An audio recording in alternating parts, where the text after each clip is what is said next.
Alright, what's going on, guys? So today, I kind of want to do something a little different, and today I want to tell my story about how I fell in love with Dark Souls. Gwyn's mighty bolts peeled apart western scales.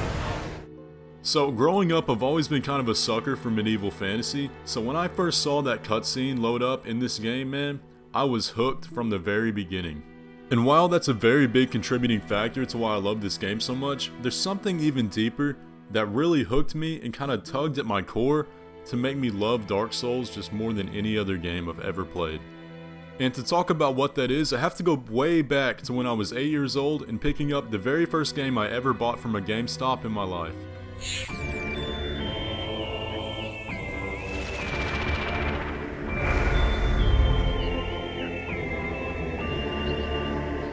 So, my very first time ever going into a GameStop, my dad gave me 20 bucks to pick up any game I wanted off the shelf that was around my age rating. And so I scoured through the shelf looking for games that I might like, and I came across Metroid Prime 2. Now, I had been playing Super Smash Bros. For a while, so I recognized Samus off the cover art. And I was like, okay, that's cool. I really like that character in Smash Bros, so I'm gonna pick up this game and play it and see what it's like. And if you have never played Metroid Prime 2, then you don't know, but if you have, dude, this game is not really suited for an 8-year-old. It was very scary the first time I played it, and I was honestly stuck at the first boss for like 4 years. So little 8-year-old me was trying to play this game almost every day, trying to figure out how do I beat this boss, how do I get past these puzzles, and how do I get to play this game more because I've been stuck at this same part and I have no idea what to do. And this was before the time of like YouTube walkthroughs. And I didn't really know how to use the internet back then, so I would go to my school and try to ask people if they had ever heard about this game or knew what to do. And I finally found one guy who had played this game before, and he started pointing me in the right direction based off where I was. And it wasn't until about a year or two after I got this game that I finally figured out how to beat this boss and get past this next puzzle in order to keep progressing. And that sense of satisfaction from doing that and finally being able to move on to the rest of the game really kind of tugged at something inside of me and gave me this sense of determination that, hey, at any cost, I'm gonna beat this game. Now, you might see where I'm going with this in terms of Dark Souls, but this game really taught me something from a young age. It's that if I go and I keep trying at something, no matter how hard it is, as long as I'm persistent, I will be able to do it. So if you've played a Metroid game before, then you know this, but Metroid games are known for the sense of isolation that you get when you're playing them. You're dropped in on this alien planet where everything wants to kill you, and you're given no sense of direction on where you're supposed to go or what your task is. So when I started playing this game as a little 8-year-old, I had no clue what to do, and I felt like honestly kind of scared while I was playing it. I felt like there was something behind me about to get me, and that was kind of because of the atmosphere of the game, but it was also because it wasn't going to hold my hand, and it wasn't going to tell me what to do. I had to figure it out for myself. And that created a sense of frustration in me because at that young age, I wanted games to give me the opportunity to beat everything no problem and make me feel like a superhero while I'm playing them. But this game didn't do that. It made me feel weaker than everything else, and it made me feel like I couldn't do it unless I tried really hard over and over again and threw myself at this wall until I broke through it. And because of that, I wanted to go play other games, and so I'd play other games like Super Smash Bros. Or Mario Party. And while I was playing those, I would just get this sense like, hey, this game is fun and all, but what's at the end of that puzzle in Metroid Prime?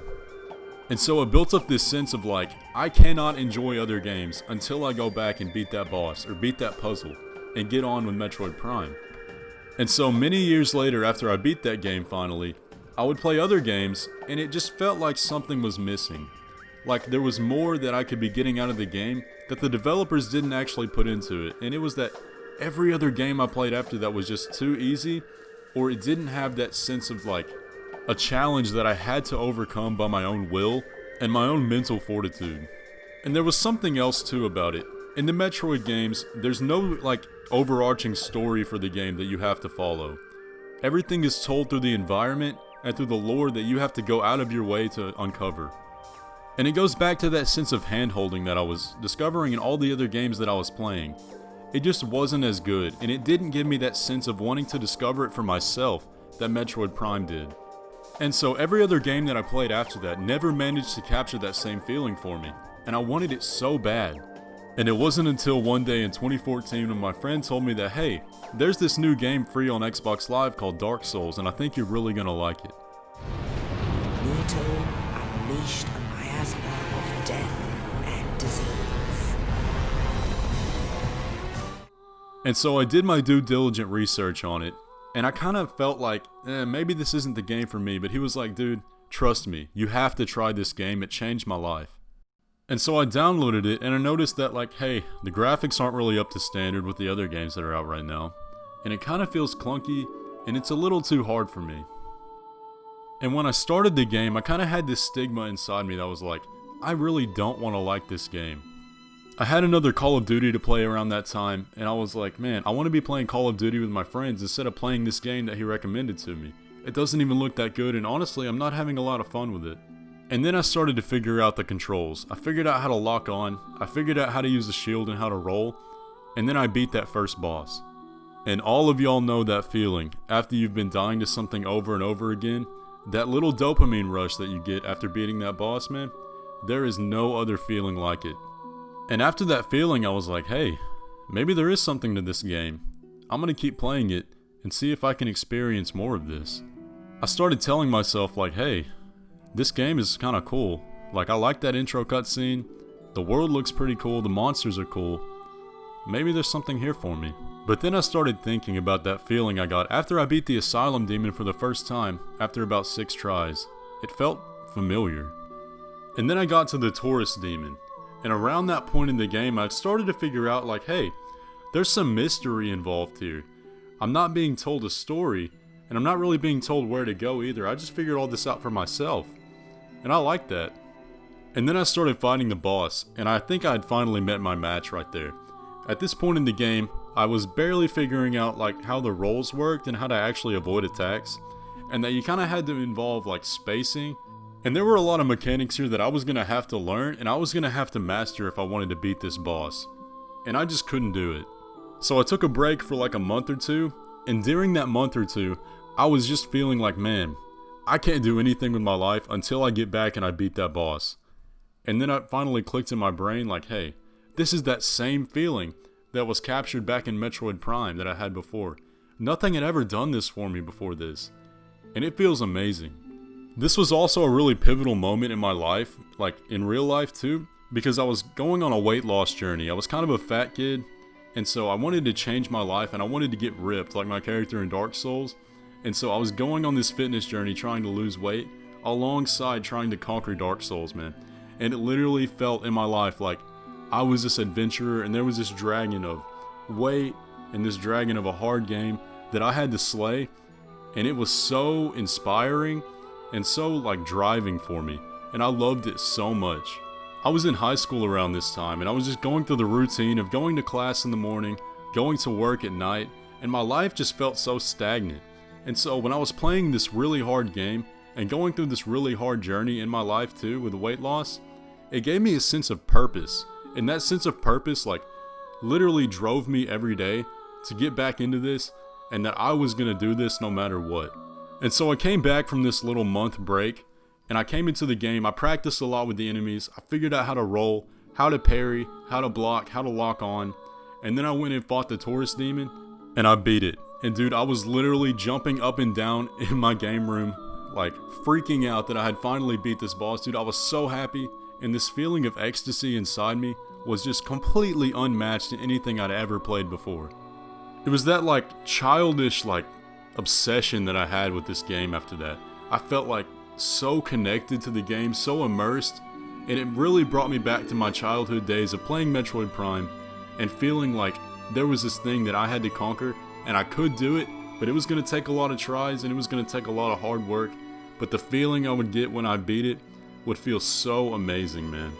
And in addition to that, it was when I got to Darkroot Garden that I really realized like, hey, there's a lot of mysteries and secrets in this game that if I like actually take the time to seek out, I could find this, and it was going to be a super cool story if I like read the item descriptions and did my work to go and try to find the lore. It would be so much more interesting to do it that way than just being told like firsthand by an NPC or something. And I started reading the item descriptions of like the Crest of Artorias and getting into the story of like this hero who was out fighting the dark and stuff. It was so freaking cool. And like, that just really sucked me into the game a whole nother level than just the boss fights and that reward system. And so it was that point that I finally realized, like, hey, I love this game. This is definitely in my top 10 games, and I haven't even gotten halfway through yet. And so that's just my story of how I fell in love with Dark Souls. And playing through Dark Souls 2 and Dark Souls 3, it just added to that even more, and I fell in love with those games so much. And playing through Sekiro last year just added to that even more, man. I got the same experience I got from Dark Souls for the first time. It's just like, there are no other games out there that can capture this feeling in the way that the FromSoft games do. And if you're an outsider looking in, you might not understand it, but if you're somebody that has played these games, then you know exactly what I'm talking about. They're just completely unmatched, and they're just such masterpieces, man. I can't hype them up enough. So that's about it for me. I want to hear what your story is. How was playing Dark Souls for the first time for you? Did you like it, or was it kind of like not for you like I felt at first? And is there another game that has captured this same feeling for you? Because if there is, I'd be down to play it. But that's about it for the video, guys. I hope you enjoyed. If you did, drop a like on the video and hit that subscribe button if you want to see more of my content. And I'll catch you in the next one. Girl, I know you see it coming on your timeline. You're just like fine wine, hit on my line. Girl, I know you see it coming, yeah. I know you wanna get all of my paper. Rendezvous, girl, you know